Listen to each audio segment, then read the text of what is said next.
Hello, I'm with Paul Mason. He's just written a new book called The Clear Bright Future. It's a radical defence of the human being. I'll pass you over to him to tell you all about it. Thank you, Paul.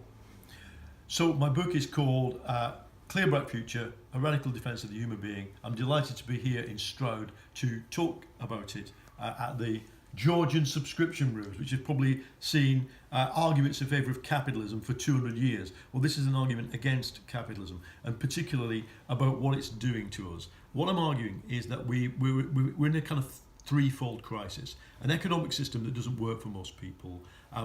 As a result, evaporating consent for democracy, human rights, the rule of law, and alongside that, a huge new attack on us coming via technology from the elites through their attempts to use things like Facebook, Cambridge Analytica, mass surveillance to control our behaviour and our thoughts.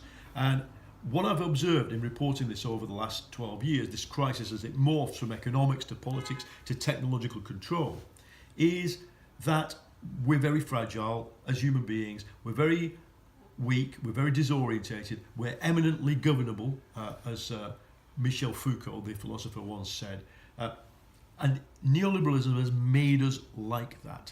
And so I see this ultimately as a crisis of the neoliberal self. Now, what do I mean by neoliberalism? People always ask, the right-wingers always insist it doesn't exist. Well, it exists. And neoliberalism was and is a system of coercive introduction of market mechanisms by the state into all parts of everyday life. And the more it didn't work, the more coercive it got. In 2008, it blew up. And their message until then was, there's no alternative to this. Things will be like this forever, only better.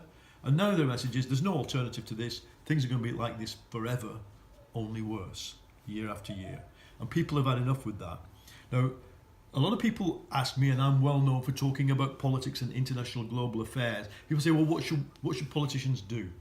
What we're facing in the far right, you can see it in the UKIP, Tommy Robinson, parts of this new Brexit party, is what the German philosopher Hannah Arendt called the temporary alliance of the elite and the mob.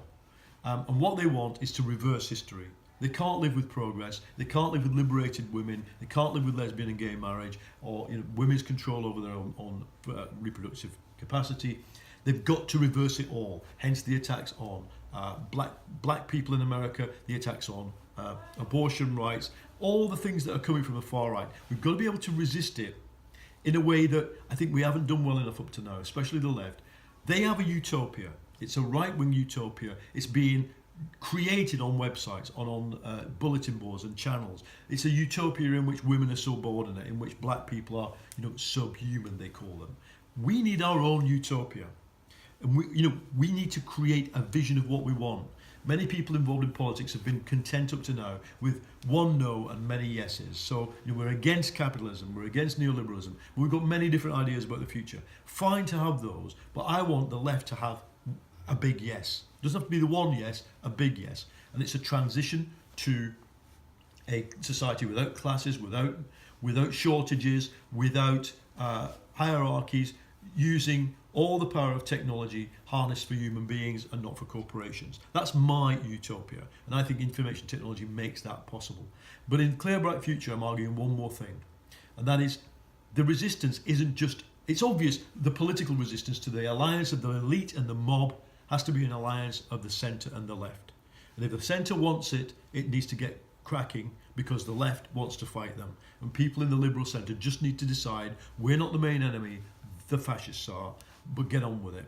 But beyond that, it's about finding ways to resist and defy capitalism and this performative system it demands of us. You walk into a pret-a-manger, you have to go through the ritual with the person behind the till. They're not behaving as a human being because they're not allowed to.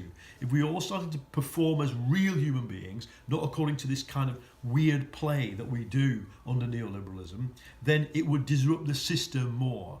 And in a thing that I know is going to wind up a few left-wing people, I've used the example of the early Christians. The early Christians under the Roman Empire were told, fine, worship your crazy religion, read your crazy book, just don't bring any of it into the public. Every week, go to the Roman temple and worship our gods. Just burn some incense. The Christians said, no, we're not going to perform anymore to what you demand of us. We're going to actually live life as we want to. And I think I totally admire people like Extinction Rebellion, Black Lives Matter, Me Too. They've all begun to do that. But we need this to be a much bigger phenomenon. The mass rejection through everyday life of the strictures and the machine that is controlling us. And I think a form of radical humanism is what we need for that. And I believe Marxism, I'm a Marxist, is just probably the most radical form of humanism that's ever been written. So that's what the book is about. And I hope if you listen to this, you'll buy it, or there's plenty of free extract bits out there on the internet, or come to one of my meetings, because I'm doing them so often I can't sometimes remember which town I am in. But hello, Stroud. Thank you very much. The home of Extinction Rebellion. I know. Thank you. Bloody hell, that was